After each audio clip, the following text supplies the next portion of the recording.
Welcome back, friends on the internet, friends from all over, joining us on the Way of Wonder. Bill Donahue here from the Theology of the Body Institute. And I can't think of anything witty to say. Father Patrick Schultz from Cleveland, Ohio. Sorry. Sometimes that's okay. That's okay. I just wanted to be like, and now introducing, maybe we'll get like a drum roll side, like a boom. It's Father Pat.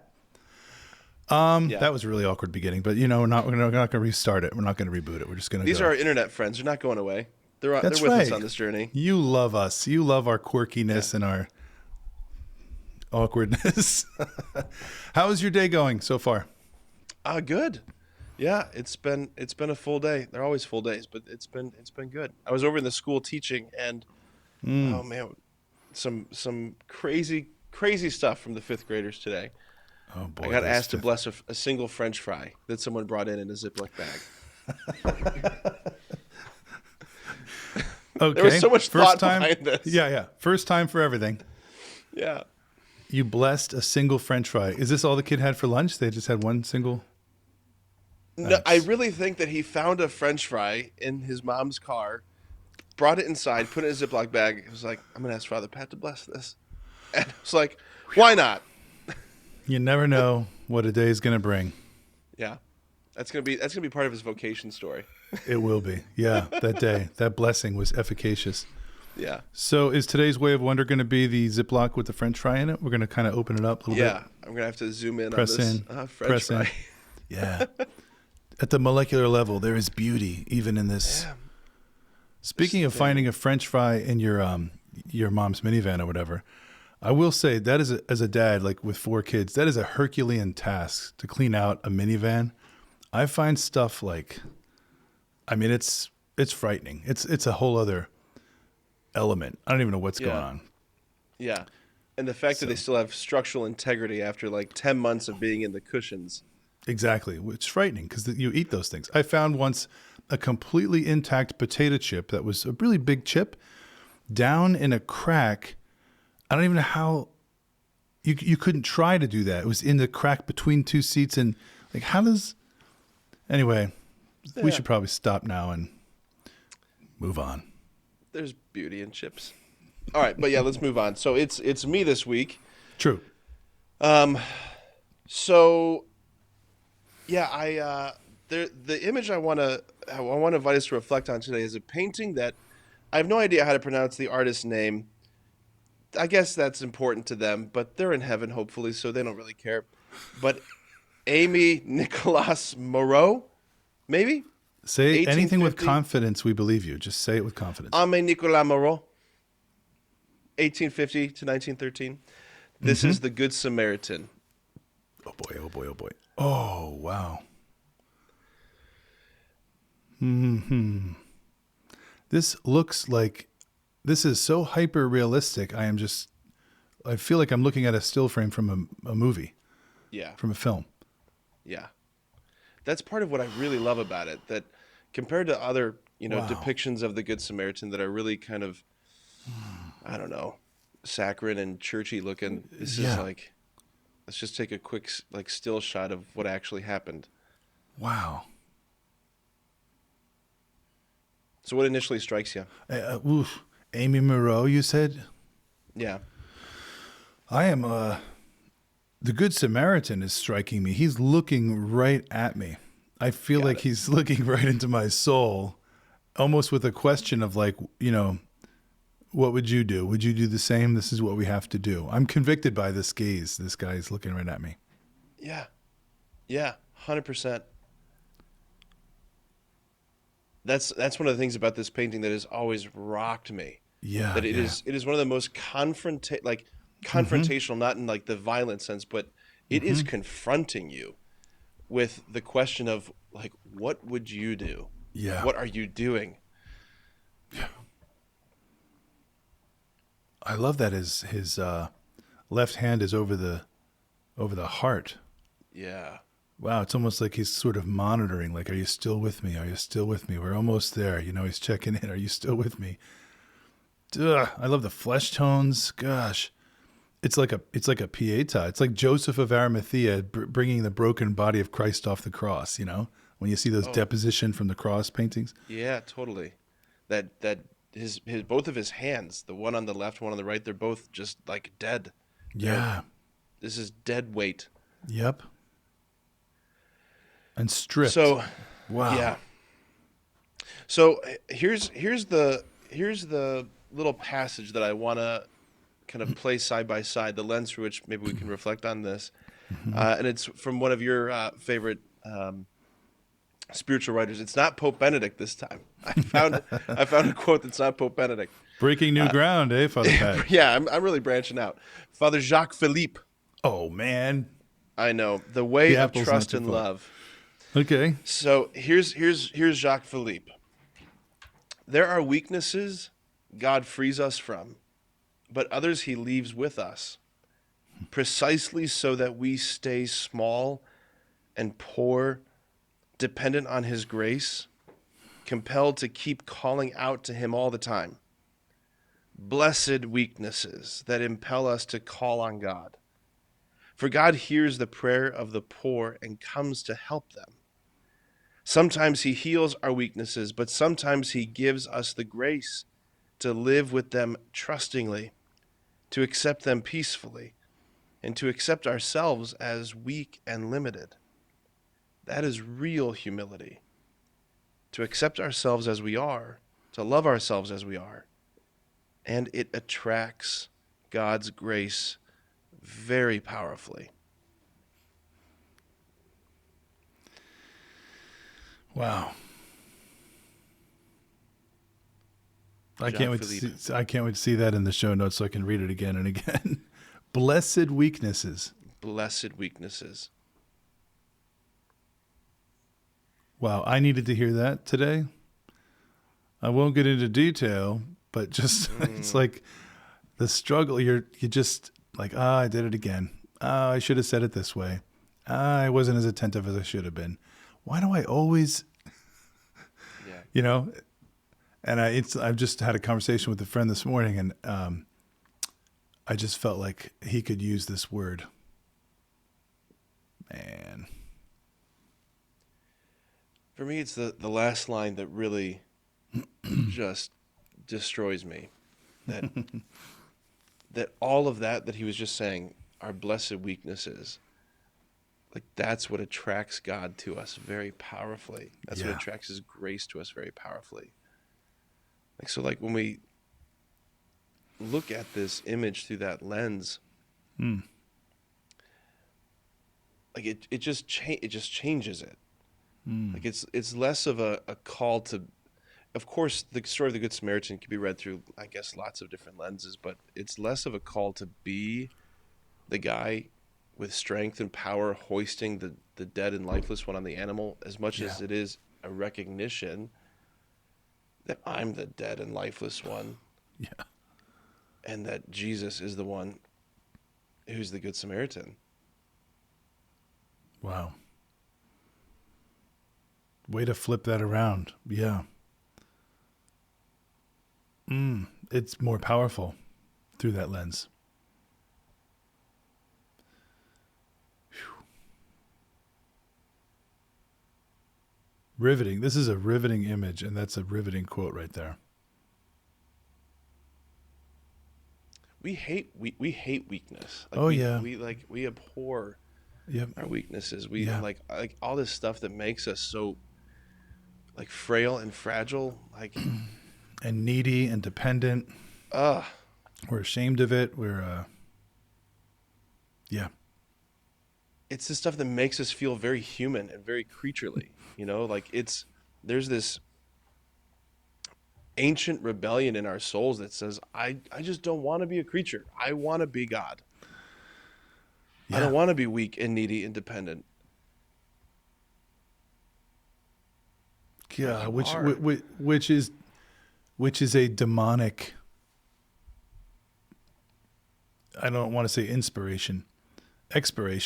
We talked about this last week in the episode where with the we did the poem, and we talked about Jesus becoming so vulnerable, and how the angels, the fallen angels, reject that. Like, no way. I'm not going to appear weak and vulnerable. I'm not going to stoop down. I'm not going to do that kenosis we talked about last week. Wow. But he did. Yeah. And he does. Oh, yeah. And I love it. And he's attracted to it. Yeah. Oh, yeah. I mean, I'll say this, like as a confessor, as a spiritual director, as a priest, as someone who just gets so privileged to walk in and navigate the hearts of people, that there's nothing that's more attractive than vulnerability. Like there's nothing that elicits out of me. Like I have never in all my years of priesthood, like when someone's revealed something in vulnerability, I've never felt the movement to like withdraw, but Yeah. to press in. Beautiful. And you're a fallen human being. Yeah. Sorry, a newsflash. You are a broken, fallen, weak human being. And Yeah. if you're like moth to a flame, if you're drawn to that, like, oh wow, thank you for sharing that. What a privilege for me to walk into this with you. Then how about the omnipotent God who is love? Like he's just almost like he's been waiting.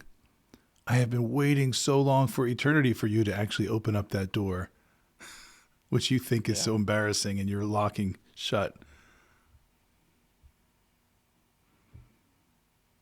That's so weird. We I don't know if you heard it, but outside we just heard sirens go by. I don't know if you picked up on the sound of it, but every time I hear an ambulance or a siren go by, to me it's like we have a tradition in our family where we pray. We'll maybe say a Hail Mary, or we'll say a prayer for whoever's in trouble.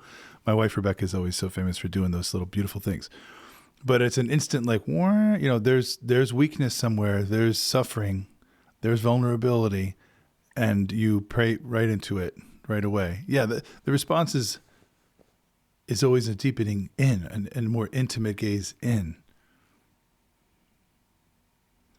The other thing that's striking me right now about this image is that the man on the animal, like if he were to like suddenly come to, regain his senses, and hop off, he would look like. Remember when we did the reflection on the Greek, the discus thrower, the perfect Yes. human form? Like this guy looks like a ripped athlete. He Like does. this Yeah, is a yeah. very strong, powerful looking man.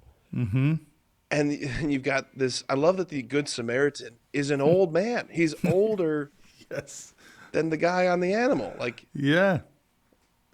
there's like old granddad strength in him. He's wiry for sure, but like the like I don't know, there's something about the apparent strength that just eventually gets reduced, and yes, you are still I don't care how sleek and powerful your body is. You are still weak and You're vulnerable and vulnerable. dependent. Great eye, great insight into that. Yeah, he's sort of struck in the prime of his youth here, which is a kind of a sign to say like it can happen any moment. It wasn't but a few weeks ago when the football player dropped in the middle of the field. I'm blanking on his name right now, but drew everyone's national attention. Like, oh my gosh, because we're so like he's a young, virile, healthy, pro football player, athlete. Like why? And it's just that whole memento mori, remember death. Like it can, at any moment, this can all dissipate so quickly. Yeah. I keep going back to I'm so glad you pointed this out, that like it looks like a Joseph of Arimathea deposition of Christ from the cross, like because that's also intentional. That's also what Yeah. Moreau is doing. That and I'm thinking about Mother Teresa. I'm thinking about her community and Matthew 25. Whatever you did to the least of my brothers and sisters, you did it to me. Right? Like this is very intentionally depicting this poor man like the Christ. And, connecting this back to last week, the kenosis, that Jesus, like he entered totally deeply into human vulnerability and frailty. Why? To like elicit out of us like a willingness, a courage to come close. Yeah. Like this, I'm just picturing like this is, it's obviously very different scenes from the last one we reflected on, the Holy Family scene, but the same vulnerable, self-emptied Jesus, who is hidden there, like who's there present on Mary's breast, is also there present in the weak, distressing disguise of the poor, Yeah. the fragile, the vulnerable, the marginalized. And he's begging, like he's begging, come close to me, come love me, come take care of me.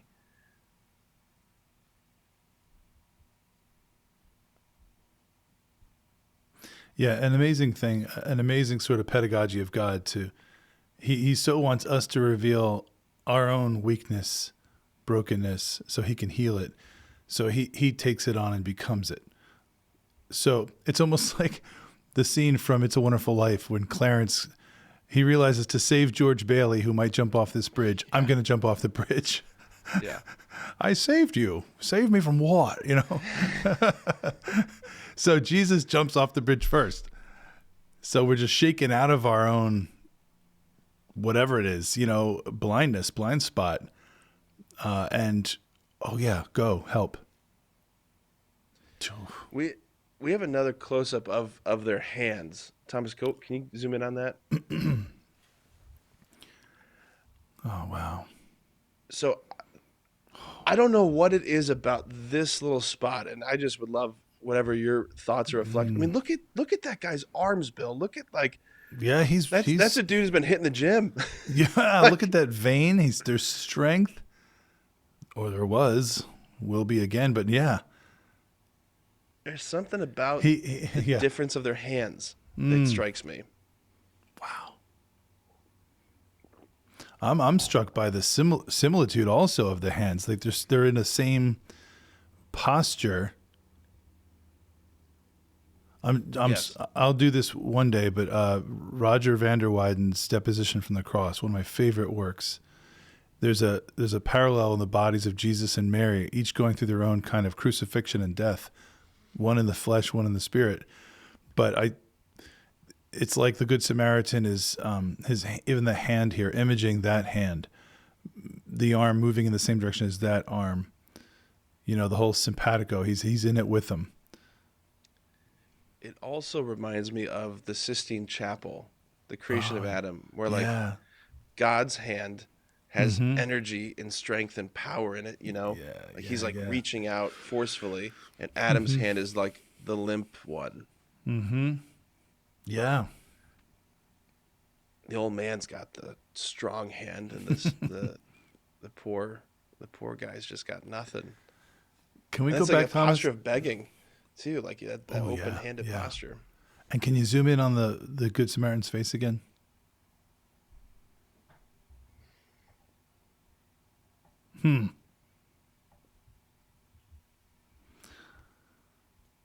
Man, there's a lot of gravitas in this one. Ooh.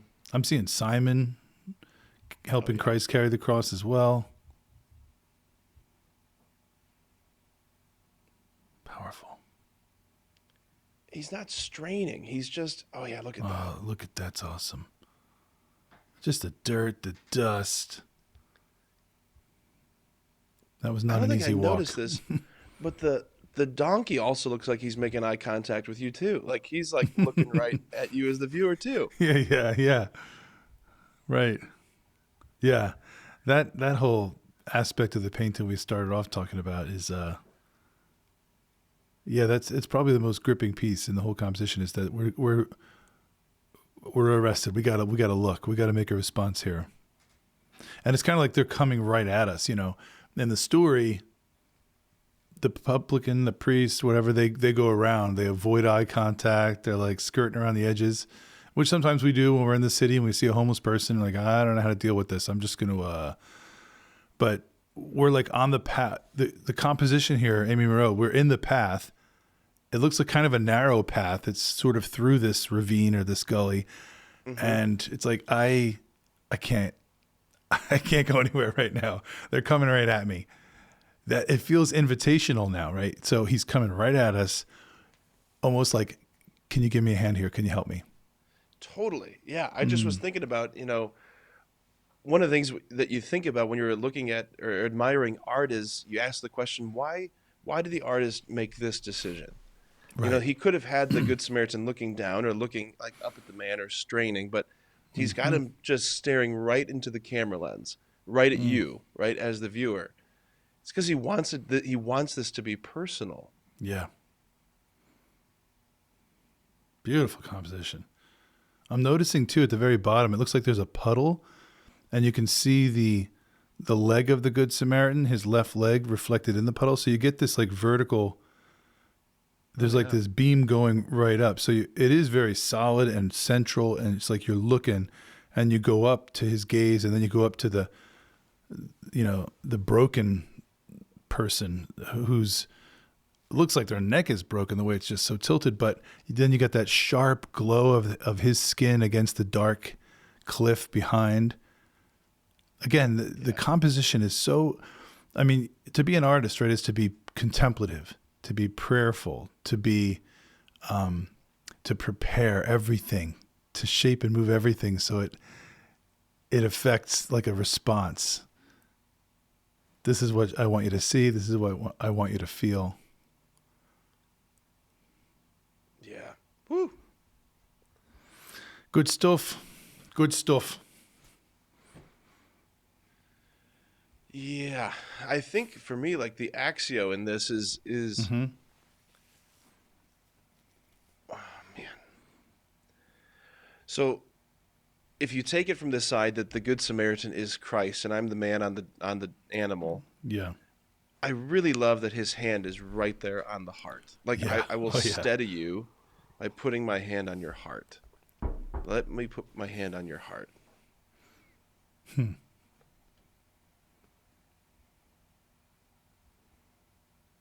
Yeah, and I'm in the same vein as far as like an action or moving forward. How do I apply this to me?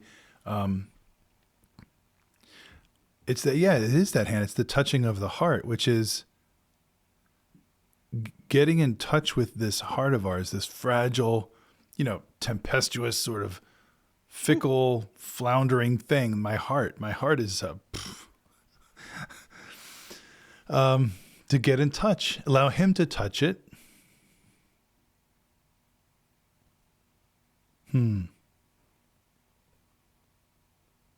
Yeah. Be vulnerable. Yeah. That's the lesson. Be vulnerable. Allow yourself to be touched by the Lord, to be moved, and by the goodness of others, the kindness of others. All right. Thank you. It never ends. Yeah. Another gorgeous I know. image right there. So that was Amy Moreau. Do you know where she's from? Is she? To be totally honest, European? I don't even know if Amy, it's Aime with the accent mark. Okay. I don't even know if that's a woman. Amy sounds like a woman. But Well, maybe you've we're not done even your pronouncing homework. it right. You've done your homework, Father Pat. Yeah. Well done. Not, but, Yeah. well, we'll dig in. We'll put the links in to go deeper. And what I love about it too, however we pronounce their name, is when you find an artist like this is one painting. So this is the fun part about this Way of Wonder. Like you just introduced us to someone. Wow. Click, discover, go down that rabbit hole and you'll probably find a treasure chest of more images and paintings. yeah. I mean, I just keep finding them. So Yeah. good. Yeah. Well, thank you, Father Pat. Thank you for that gorgeous work. You're welcome. Thank you. Thank you, friends, again for joining us on the Way of Wonder. Remember that we said last week about that word sauntering on the way to the Santa Terra, the Holy Land. So let us know what struck you as we made this little move through a great work of art. Let us know what struck you. Let us know what's striking you. And if you have a painting or an image or a poem that has rocked you, feel free to drop that in the comments section, and we might do a little, spotlight and give you a shout out. We'd love to do that. So thanks again. Thanks, Father Pat. And you have a great rest of your day. Thanks, friend. You too. Awesome. And God bless everybody. We'll see you next week.